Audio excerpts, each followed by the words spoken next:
Dragi gledalke, cenjeni gledalci, dober dan in en lep pozdrav na stadionu Matije Gubca v Krškem. Zadnja tekma 34. kroga Prve lige Telekom Slovenije, obračun zadnjeuvrščenega Krškega, ki je praktično že izgubil vse možnosti za obstanek v prvoligaški druščini. Takole petelinjenje v kazenskem prostoru. Da Silva na vrata! Luka Janžekovič je odlično posredoval, pa še enkrat priložnost za Krško. Vukušićev na letu dovolj ima prostora. Vukušić je pogledal ta v sredino. Lepa podaja do Volaša. S črte je izbil to žogo Ilija Martinović. Sicer domačini zahtevajo zadetek v 26. minuti. Lepo Vukušić z natančno filigransko podajo med dvema obrambnima igralcema.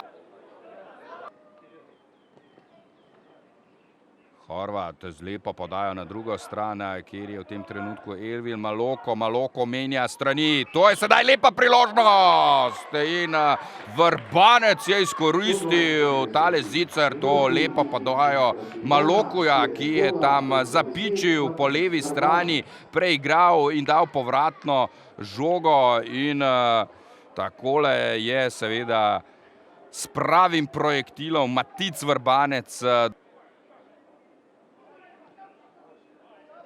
Vrbanec ima dovolj prostora, Vrbanec je šel na podajo, dobro ponovno, Aluminij in na koncu, kot kaže, drugi zadetek. Takole je Matjašič prepustil tole žogo Malokuju, tu pa Vrbanec z lepim lobom, pa še lepša podaja tam Matjašiča. Res težko je seveda prebiti tole zgoščeno obrambo gostujočega moštva. Šteful s predložkom na drugo vratnico. Tokrat v drugem poizkusu strelom z glavo pa je Dalibor Volaš na začetku drugega polčasa, torej Krško, pripeljal v pozicijo, da je ujel. Sedaj je predložek v kazenski prostor. Kordić je poizkusil, izvrstno Kordić. Da Silva pa na to prečka. Zakrajšek je poizkusil, tu je še Kordić, ali je to še ena priložnost za Krško? Ne.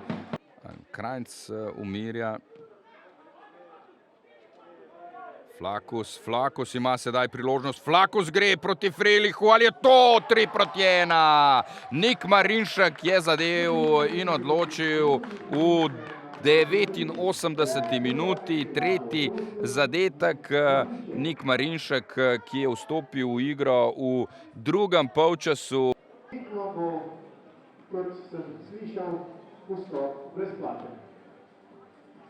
Kao i do sadašnjim utakmicama ponavljamo određene pogreške, jer krenemo dobro, imamo šanse u prvih 15 minuta, 2-3 koje trebaš realizirati, fali nam taj zadnji pas i onda praktički iz ničega dobijemo prvi gol, drugi gol. U drugom poluvremenu smo pokušali više ofenzivnije nastupiti sa više ofenzivnih igrača i bili smo jako blizu, imali puno prigoda za gol i onda dobiš kaznu, v zadnji minuti utakmice izgubiš 3-1.